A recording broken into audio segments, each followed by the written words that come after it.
Ba yung sakit ni Mister. So what is actually wrong with you, and what happened to you, and what is wrong with you, and why are you in the hospital In the right simplest, now? in the simplest terms,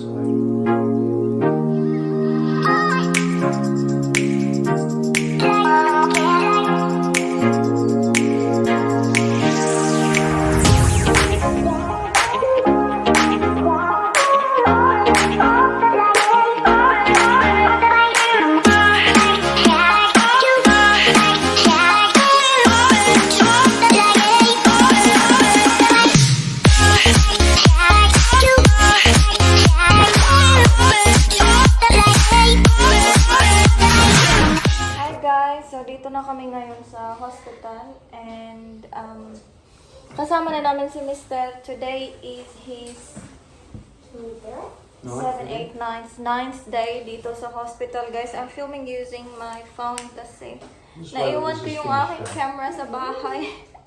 Naiwan ko yun guys. Naiwan ko and gusto ko mag-vlog today kasi nga miss natin si Mister. Ano nga ba? So, gusto ko sabihin sa inyo guys, ano nga ba yung sakit ni Mister? So, what is actually wrong with you, and what happened to you, and what is wrong with you, and why are you in the hospital in the right simplest, now? in the simplest terms, I cut my knee in the Philippines. A bad bacteria got into the cup at my knee and took hold, and the bacteria started to grow and develop. And so I had what's called sepsis, which is poisoning of the blood. And it was called septic arthritis because it's in a joint. And it's called arthritis because the pus and the infection and the bacteria eats the cartilage of the joint. So it's called septic arthritis. And they needed to isolate what sort of bug it was exactly, because there's millions of different types of bugs. And there's a specific class of antibiotic medications to treat different classes of bacteria. And so mine was a pretty bad one. It was called invasive group A streptococcal. Invasive In short, I guess. IGAS in short. Invasive group A streptococcal. Pretty nasty bug. They cleared that up. But apparently it's very common. Yeah, but it's nasty. And there's now other bacteria still in there, and they're treating it with a different antibiotic. And on blood tests, they see what's called inflammatory markers. Everyone's walking around healthy with a number of 0. If you're extremely infected, you could be up to like 300. And so I was around. It climbed up, it went down, it fluctuated after the surgery. They did surgery and they opened my knee up and went in and flushed it out for over an hour to get rid of all the pus and the blood and the infected stuff inside there. It was yucky. They did that. And after that, they expected me to recover quicker than I have. And the reason I haven't is because the infected blood or the sepsis has stayed quite high. Inflammatory markers in the blood test have stayed high. They're down to like 88, 85 now, and I've had another blood test today, and when I get the results, hopefully it's lower. But the hospital won't let me go home until they can see that the inflammatory markers are very low, meaning the infection's cleared up, and I can walk okay. So my knee is still very inflamed. It's not painful, but it's very uncomfortable. And if I push it and try and walk too much or bend it too much, then it becomes painful. But I'm pain med free. I don't like taking pain medication. I like to know where I'm at, because if I take pain medication, that masks the pain, and I don't know whether what I'm doing is bad for it or not. I don't want to exacerbate the problem by doing things too hard because I'm on pain meds. So I'm basically pain med free, and it's okay. I can deal with it. I can lay in the bed. I don't have to lay on my back anymore. I can lay on both sides and move around. And I can go to the toilet by myself and have a shower and do those things, so I can move about a little bit. So, is it a Philippines fault, or No. can it happen anywhere, or what is it? No, it can happen anywhere. It's not because of the Philippines. The doctor said I could have fallen over here and hurt my knee and got the same bacteria in there. They have other cases in here all the time with this. Because I... Set it up, Jakey, so it can see me, though. There, leave There, it now. no need to touch it. There. No, That's leave it. it. Good boy.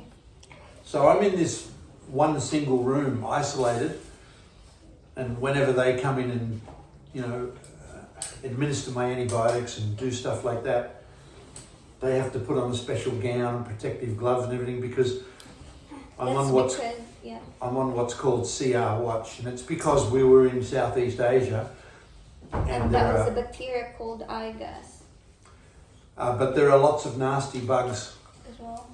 in Southeast Asia, and they don't know whether I have those or not. They had to take swabs, like when you do a COVID test, up the nose, in the throat, in my groin, even in my backside. They had to take all these swabs and send them off to the laboratory to see if they can grow the cultures of these bad bugs. And that takes up to 2 weeks.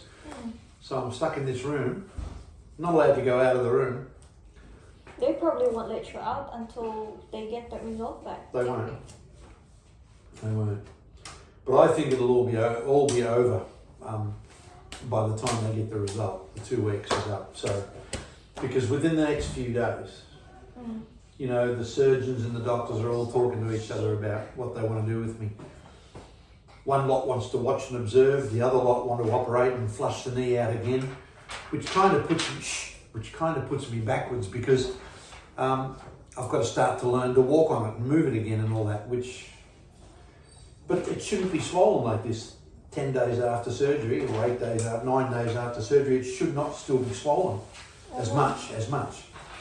But it is, and it's still leaking a bit of stuff, a little bit of pus, meaning there's still infection in there. They could go in and clean it again. And that may speed up the process of the inflammatory markers coming down, because they've gotten rid of more of it. Yeah. So they're all just talking and deciding what to do with me. So is this a serious condition, or it's just... Sepsis can kill you. I mean, you know, if it's untreated, yes. if you don't get it untreated, it can become full-blown septicemia or sepsis, and it can go through your body, and it can just...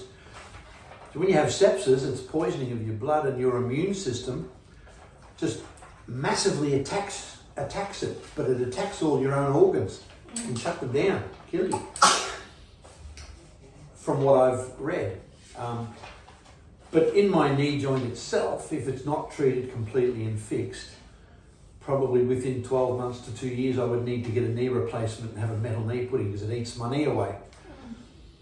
That's why it's called septic arthritis. So the best thing I can do is lose weight, stay healthy, keep the muscles strong, and have a healthy lifestyle. And it should come back to normal, because it was my own knee, it was my own healthy knee, just being attacked by this bug, by this bacteria. So that's where we're at. And you know, they're very good in here. I mean, they're just good. They're just great. They treat you well. They feed you well. I have dietitians coming every day. I have the physiotherapists coming every day. I have the infectious disease doctors come every few days. The orthopedic surgeons are in every day. So I get a lot of attention, you know.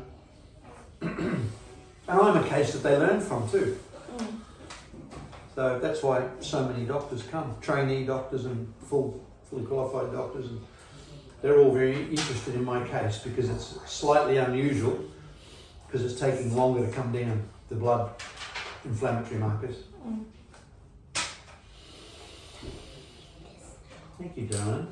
But I got to tell you, it brightens my day up when you guys come in and see me. Because all I do, you know, I don't watch TV. Nothing to read. I just lay here and look at the wall. I look at that clock that's not working, and I keep waiting for it to start working, and it doesn't. I don't even want this window open, because I just don't. There's a garden out there. I don't even want to look. I don't want to look at it. You know, I just don't want to look at anything. Just lay here and think. I want to see if there's a golden one. Yeah. So I'm filming using my phone, guys, dahil nga naiwan ko yung aking camera. Yeah, sit there.